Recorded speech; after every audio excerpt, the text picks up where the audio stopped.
Hello student, welcome to my YouTube channel excellent success group. तो student, आज हम discuss करेंगे क्लास 9 में चैप्टर 8 क्वाड्रिलेटरल के इंपॉर्टेंट क्वेश्चन नंबर 20 में दे रखा है two adjacent angle in a parallelogram are in a ratio 2:4 the value of angle. कोई पैरेललोग्राम हमारा जिसमें नाम मान लिया ए बी सी डी, इन्हें बोलते हैं एडजेसेंट एंगल। ठीक है, जो साथ में बने होते हैं, या तो इन दोनों को ले लो या इन दोनों को ले लो या इन दोनों को ले लो या इन दोनों को ले लो। ठीक है, रेशो दे रखी है, हमें उसे रेशो ना समझ के उसे एंगल समझना है कि ये मेरा एंगल है 2x और ये मेरा एंगल दे रखा मुझे 4x। ठीक, मैंने मान लिया लेट मेरा एंगल ए जो है वो है 2x, एंगल बी जो है वो है 4x। ठीक, पैरेललोग्राम के अंदर एडजेसेंट एंगल का सम होता है 180 degree. Angle A plus angle B दोनों का जोड़ होता है 180 डिग्री। रीज़न होता है इंटीरियर एडजेसेंट एंगल। ठीक है, ये पैरेललोग्राम की आइडेंटिटी है कि इसमें साथ वाले दोनों एंगल जो होते हैं उनका जोड़ क्या होता है 180 डिग्री। और ऐसा क्यों होता है? क्योंकि दोनों लाइनें पैरेलल हैं। पैरेलल लाइन को एक ट्रांसवर्सल लाइन की दो पॉइंट पे काटे तो इनके इंटीरियर बनने वाले एंगल का सम 180 डिग्री होता है। तो एंगल ए 2x है, एंगल बी 4x है, इज इक्वल टू 180, दोनों को जोड़ा 6x, मल्टीप्लाई में 6 है, डिवाइड में आ जाएगा, x की वैल्यू आ गई मेरी 30। तो एंगल ए को मैंने माना था 2x, 2 इंटू 30 यानी 60 डिग्री का एंगल। एंगल बी को माना था 4x, 4 इंटू 30 यानी कि 120 डिग्री। तो मेरा 60 एंड 120, 60 एंड 120 ऑप्शन मैच हो जाएगा सी के साथ। अब डिस्कस करते हैं क्वेश्चन नंबर 21। क्वेश्चन नंबर 21 बोला है which of the following statement are true. True के लिए टी लिखना है and which are to be false, false के लिए एफ लिखना है। बोले पैरेललोग्राम में the diagonal are equal, diagonal equal होते हैं। अब यहाँ पर इंफॉर्मेशन थोड़ी अधूरी है। ठीक है, अधूरी ये है कि जो देखो पैरेललोग्राम होता है वो कुछ इस तरीके का होता है, ए बी सी डी, और ये होता है मेरा रेक्टेंगल। ठीक है, ध्यान से देखना दोनों में क्या डिफरेंस है। पहले ए बी सी डी, और ये होता है मेरा स्क्वायर जिसकी चारों साइड इक्वल होती हैं, ए बी सी डी। देखो पैरेललोग्राम की सिर्फ इतनी सी डेफिनेशन होती है कि अपोजिट साइड इक्वल और पैरेलल होनी चाहिए। ये इसके इक्वल होगी और पैरेलल होगी, इसके इक्वल होगी और पैरेलल होगी। रेक्टेंगल की डेफिनेशन क्या है? Opposite side equal and parallel and each angle 90 degree, each angle 90 degree. यानी कि इसकी जो कंडीशन है वो इसमें एलिजिबल है, इसमें अप्लाई होती है। बट इसमें एक चीज़ और एक्स्ट्रा आ जाती है, भाई 90 डिग्री का हो। इसमें 90 डिग्री का हो ना हो फ़र्क नहीं पड़ता, बट इसमें 90 डिग्री होना ज़रूरी है। स्क्वायर में क्या होता है, चारों इक्वल होती हैं। पैरेललोग्राम की क्या डेफिनेशन है? भाई अपोजिट साइड इक्वल होनी चाहिए, अपोजिट साइड इक्वल है, पैरेलल होनी चाहिए, स्क्वायर में पैरेलल होती है। ईच एंगल 90 डिग्री का होता है। इसमें एक चीज़ और एक्स्ट्रा आ जाती है, अगर मैं इसके डायगोनल की बात करूँ तो इस वाली शेप के अंदर डायगोनल इक्वल नहीं होते हैं। बट रेक्टेंगल को भी हम पैरेललोग्राम बोल सकते हैं, इस वजह से इसके डायगोनल इक्वल होते हैं।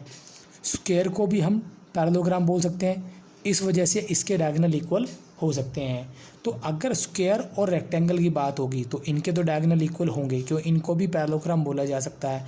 जबकि इसके अंदर पैरेललोग्राम में डायगोनल इक्वल नहीं होते हैं। ठीक है, अगर इनको पैरेललोग्राम बोला जाता है, क्योंकि ये भी पैरेललोग्राम की ही एक टाइप्स है, इनको कह सकते हैं। तो मे भी यहाँ पे ट्रू भी हो सकता है और फॉल्स भी हो सकता है, दोनों ही कंडीशन लग रही है। क्योंकि अगर इसकी बात करूँ तो इसमें तो नहीं होते, बाकी इन दोनों में पैरेललोग्राम में पैरेललोग्राम यानी कि रेक्टेंगल और स्क्वायर इन दोनों में इक्वल होते हैं।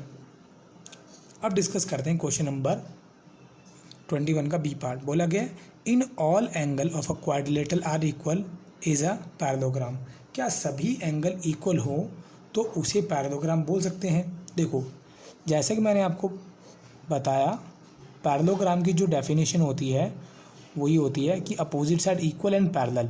साथ ही साथ इसकी ये भी आइडेंटिटी होती है कि opposite angle are equal, opposite angle are equal. ये एंगल इसके बराबर होगा, ये एंगल इसके बराबर होगा। यहाँ बोला गया क्या सारे एंगल बराबर हो। मान लो ये एक्स है, ये भी एक्स, ये भी एक्स, ये भी एक्स। हम अपनी पैरेललोग्राम की कंडीशन को देखेंगे, क्या अपोजिट एंगल इक्वल है? हाँ इक्वल है। अपोजिट इक्वल है, इक्वल है, इसे पैरेललोग्राम बोल सकते हैं। तो मेरा कौन हो जाएगा? ट्रू। अब डिस्कस करते हैं इसके सी पार्ट को। सी में देखो क्या बोला गया, the diagonal of a parallelogram bisect each other. Parallelogram है मेरा ये, A B C and D, ये होते हैं इसके diagonal A C and B D. यानी कि जो पैरेललोग्राम के डायगोनल होते हैं, जितना मेरा ए ओ उतना मेरा ओ सी होता है, जितना मेरा ओ बी होता है उतना ही मेरा ओ डी होता है। यानी कि इसके डायगोनल एक दूसरे को इक्वल पार्ट में डिवाइड करते, बाइसेक्ट करते हैं। ये भी इसकी एक आइडेंटिटी है, इस वजह से क्या होगा, ये ट्रू होगा। तो ऑप्शन सी हो गया। Option D, diagonal of a rhombus are equal. देखो रोम्बस होता है कुछ इस तरीके से, इसकी जो डेफिनेशन होती है वो होती है चारों साइडों का इक्वल होना ज़रूरी है, और अपोजिट साइड क्या होती है, पैरेलल। चारों साइड इक्वल होगी। अगर मैं इसके डायगोनल की बात करूं, ठीक है, तो इसका ये वाला ए सी डायगोनल बड़ा है और बी डी क्या है, छोटा है। ए सी डायगोनल बड़ा है और बी डी डायगोनल छोटा है, तो इसके डायगोनल इक्वल नहीं हो सकते, ये हो जाएगा false. All the angle of a parallelogram are acute angle. देखो पैरेललोग्राम मैंने बनाया ए बी सी डी, तो पहले आपको पता होना चाहिए एक्यूट एंगल होते क्या है। एक्यूट एंगल वो एंगल जो 90 डिग्री से छोटे होते हैं, जिनकी पहचान होती है वी शेप। अगर वी शेप बनती है तो एक्यूट एंगल है, ठीक है। तो यहाँ पर वी शेप सिर्फ ये बन रही है, ये और ये दोनों एक्यूट एंगल है और इक्वल भी है। जबकि ये ऑब्ट्यूस एंगल है, जिसका वी थोड़ा खुला हुआ बने, ओपन टाइप में बने, जिसका वी वो ऑब्ट्यूस एंगल होता है, ये इसके बराबर है। तो सारे एंगल एक्यूट हो ऐसा होना ज़रूरी नहीं है, इसलिए क्या होगा, ये फॉल्स। अब डिस्कस करते हैं एफ पार्ट को। In a trapezium both pair of opposite side are parallel. देखो जो ट्रेपेजियम की डेफिनेशन होती है उसमें होता है one pair are parallel, one pair are parallel, A B C D, ठीक।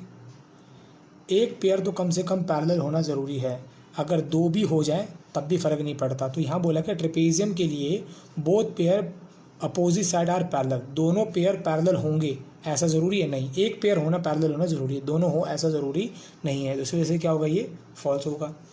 अब डिस्कस करते हैं क्वेश्चन नंबर 22। एक rhombus A B C D जिसमें एंगल ए 60 डिग्री दे रखा है, बी सी डी तीन एंगल बताने हैं।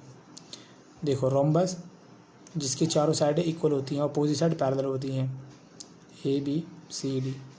एंगल ए दे रखा है 60 डिग्री। रोम्बस में अपोजिट एंगल क्या होते हैं, इक्वल होते हैं। एंगल ए बराबर होगा एंगल सी के 60 डिग्री। यहाँ लिखोगे opposite angle of rhombus are equal. तो ये 60 है, तो ये मेरा कितना होगा, 60 होगा। दोनों लाइन पैरेलल है और जिनको एक transversal line A B 2 point पर काटती है, तो इसके एडजेसेंट एंगल का सम होगा 180 डिग्री। रीज़न होगा इंटीरियर एडजेसेंट एंगल। तो एंगल ए एंगल बी बराबर होगा 180 डिग्री के। Reason interior adjacent angle. A 60 दे रखा है, बी निकाल देंगे, प्लस का 60 डिग्री, एक्स का हो गया माइनस का या 120 डिग्री का। जितना मेरा एंगल बी होगा उतना मेरा एंगल डी होगा, क्योंकि ये भी क्या है, इंटीरियर एडजेसेंट एंगल। ये भी क्या, इंटीरियर एडजेसेंट एंगल। तो एंगल बी मेरा कितना है, 120 डिग्री। तो ये मेरा 120 है, तो ये भी कितना होगा, 120 डिग्री। और इसी के साथ मेरा क्वेश्चन नंबर 22 यहाँ पे कंप्लीट होता है। उम्मीद करता हूँ स्टूडेंट आपको क्वेश्चन समझ में आ गए होंगे। अगर आपको वीडियो अच्छी लगी हो तो वीडियो को लाइक करें, शेयर करें, कमेंट करें और इस चैनल को जरूर सब्सक्राइब कर लें। मिलता है अगली वीडियो में। Okay bye bye, thank you.